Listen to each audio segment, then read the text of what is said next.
Hey guys, welcome back to today's video. Today is Tuesday, April 12th, 2022, and today we are going to be talking about Senator Lisa Murkowski from the state of Alaska and how she could lose her race to Kelly Tshibaka, the Trump-endorsed Republican candidate for Alaska Senate.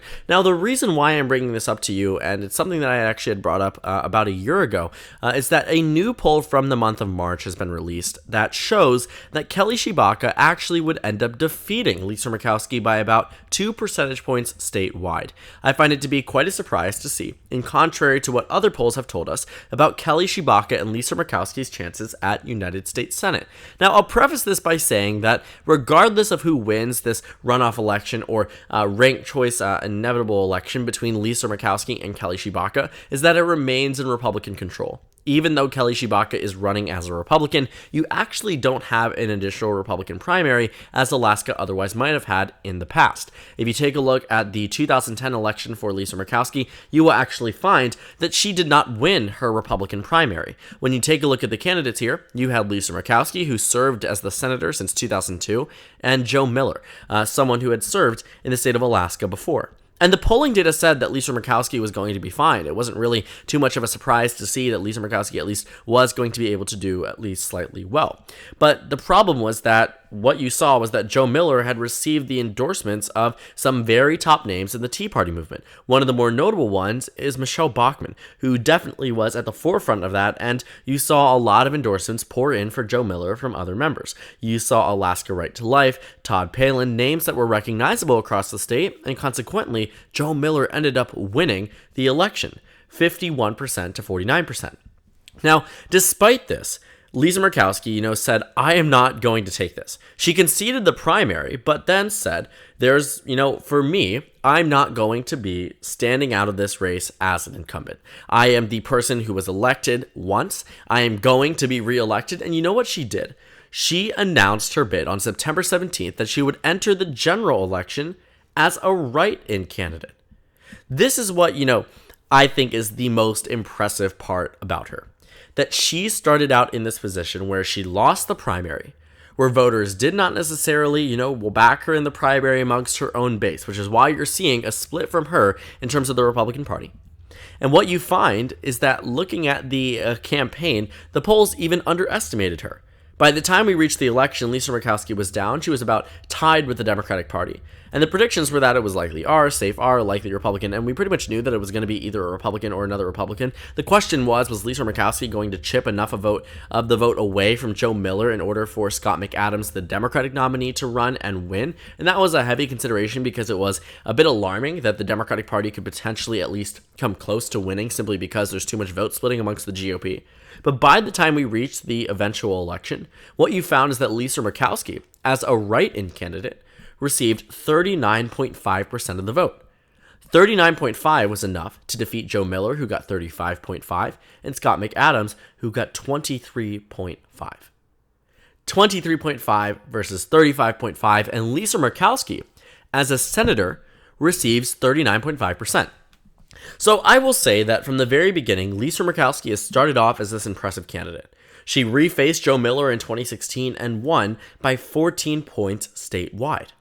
Being primaried and, against and opposed in the general election from the right wasn't something that, Lisa Murkowski was new to and isn't new to now. Taking a look at the candidates here, what you found was that amongst the Republican primary in 2016, she was able to win. Joe Miller simply remained, in terms of name recognition, there for the Libertarian Party and ended up in the eventual election and was polling at least somewhat well, but ended up doing better than expected, getting 29% of the vote. But at the end of the day, Lisa Murkowski won, and she did so with many other candidates in the race. She now faces an individual circumstance where we are now looking at ranked choice voting, where taking a look at the numbers here, voters, let's say from the Democratic side, could have decided how their votes were going to be allocated and thus could have gone to Murkowski or Joe Miller. This independent here could have split the votes as well, could have gone to Murkowski or Joe Miller, and thus potentially Joe Miller would have been able to win the election. I'm interested to see, exactly what happens with ranked choice voting in the state of Alaska, but I think it also might explain why there's the possibility that Kelly Tshibaka also is in this race, simply because, she knows that there has been previous energy on the Republican side to oust Lisa Murkowski, and considering that she has voted with Joe Biden pretty consistently on some pretty important votes, obviously against him on, most issues, but still votes with him on some major ones, the Republican Party isn't exactly enthused by where she stands right now.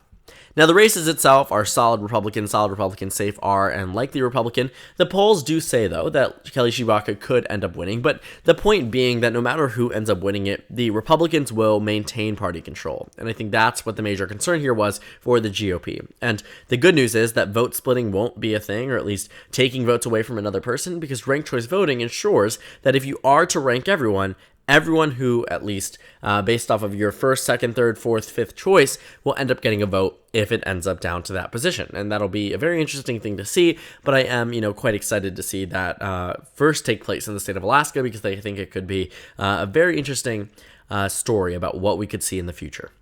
Now, one thing that I do want to say I think could change this race pretty dramatically is not the Trump endorsement. I think the Trump endorsement was set in stone from the very beginning. I mean, this endorsement happened June 2021. So we knew that Donald Trump endorsed Kelly Tshibaka and made a commitment that he would visit the state of Alaska. Now, surprisingly enough, he's the first candidate, or at least former president or former presidential contender, to actually visit the state of Alaska for the sake of election purposes in quite some time now, I think a few decades. So he's definitely breaking the mold when it comes down to, visiting Alaska, but he's made it very clear. He has a very strong dislike for Lisa Murkowski. She voted to convict him. She has voted with Joe Biden's nominees, most recently Judge Ketanji Brown Jackson. So she isn't making Trump happy. She isn't making the Republican Party happy much. And what you're finding is that Donald Trump is endorsing her opponent.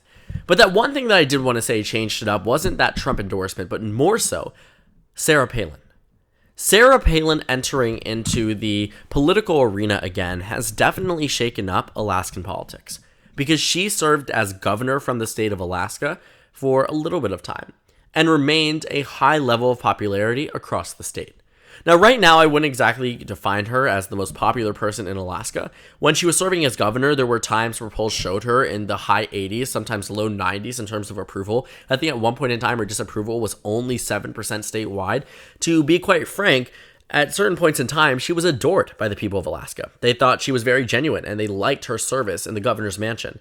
Now, seeing where she is now in the House, running for the House of Representatives, and as the former VP nom for Senator John McCain, and looking at her history with Donald Trump more recently, and court cases in X, Y, and Z, Sarah Palin isn't exactly the person that I would define as in peak capacity from where she was in the past. But I do think she still remains a very big name in the state of Alaska. And with Donald Trump already endorsing Sarah Palin, I have no doubt in my mind that she will be campaigning with Kelly Tshibaka.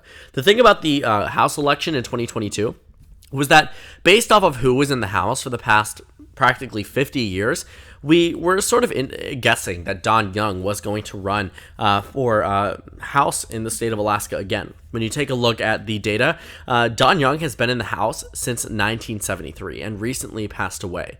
Now, with that recent passage, of course, it opened up the possibility for another person to hold the race. But like I said, from the very beginning, Young has been able to maintain this race. Not once did it flip to the Democratic Party, and not once did any other GOP nominee defeat him. I mean, he was serving for quite literally nearly 50 years in the United States House of Representatives.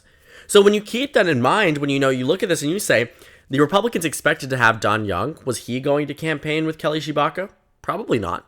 Don Young didn't need the Trump endorsement. He didn't need the backing of the Republican Party in terms of the statewide politics that came into play in his primary, because he was the decades-long incumbent in the House of Representatives, knowing that the voters liked him, which is why they consistently reelected him.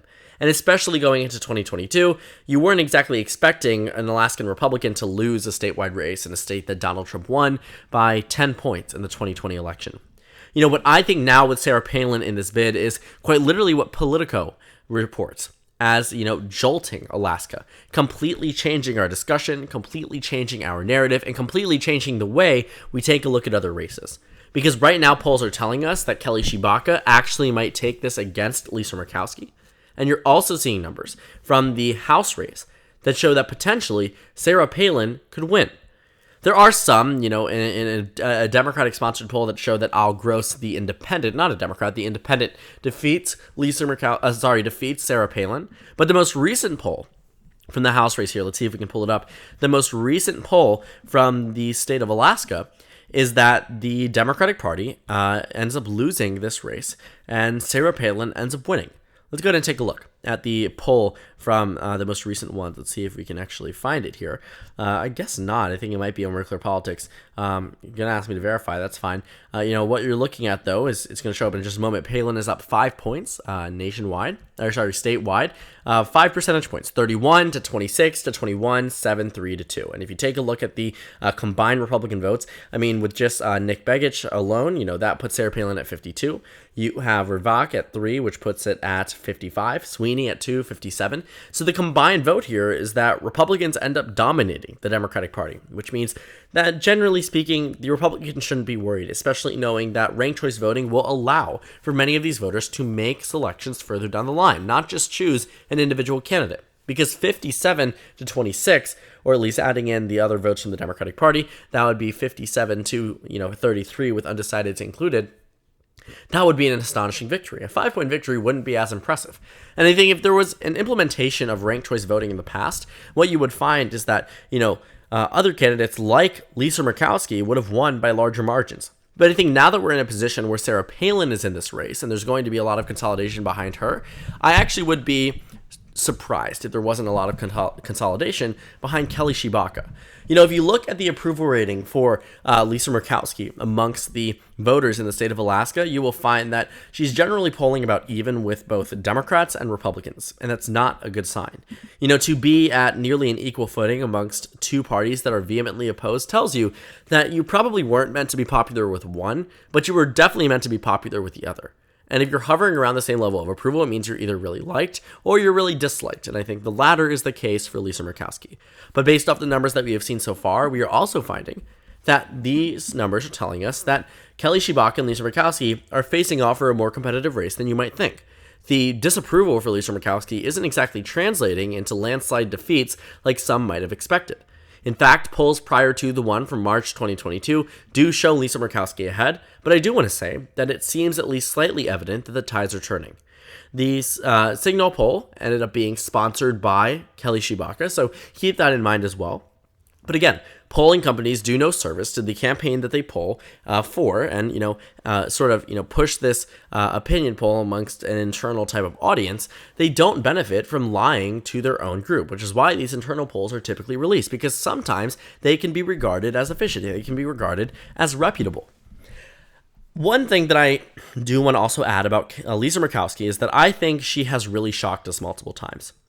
When you take a look at her electoral history, she was able to do what many people probably viewed as the impossible, right? She lost a Republican primary as an incumbent, didn't know what to do, decided to run for Senate as a write-in with a name as slightly confusing as her, ended up winning said election in terms of the Senate race there. And I think that was just a very impressive feat. And I think in her ability to shock us multiple times across the state of Alaska, or at least shock us more recently, and in 2016, I would argue, that's still a pretty good feat considering that she's rerunning against another type of candidate. I do think that Lisa Murkowski will be able to hold on in 2022. It probably won't change the balance of power. To be completely honest with you, we are expecting it to be one Republican facing off against each other, Kelly Tshibaka and Lisa Murkowski. But there could be a possibility that there is a slight change and a slight deviation in terms of second place support that might end up seeing her faced off against a Democrat. And I do think that if Kelly Tshibaka, was out of the race and it was down to between a Republican and a Democrat, all of those Tshibaka votes would have immediately flocked to Lisa Murkowski.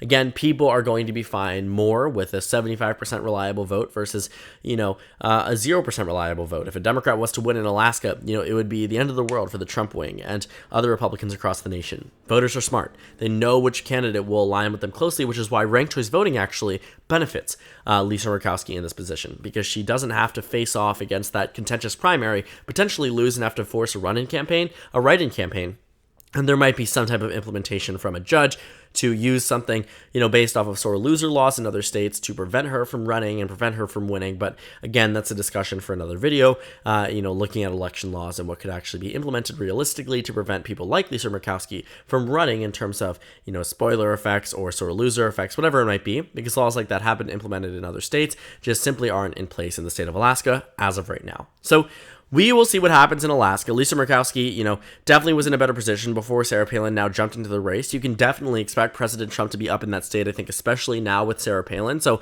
it looks like the tides may be changing against and turning against Lisa Murkowski, especially looking at that most recent poll. But we still should expect more information and wait on more information because it will tell us a bit more about the state of Alaska. But for right now, if I was in Lisa Murkowski's camp, I would be pretty scared about the future, whereas otherwise, previously, I might have been slightly more confident than I would be right now.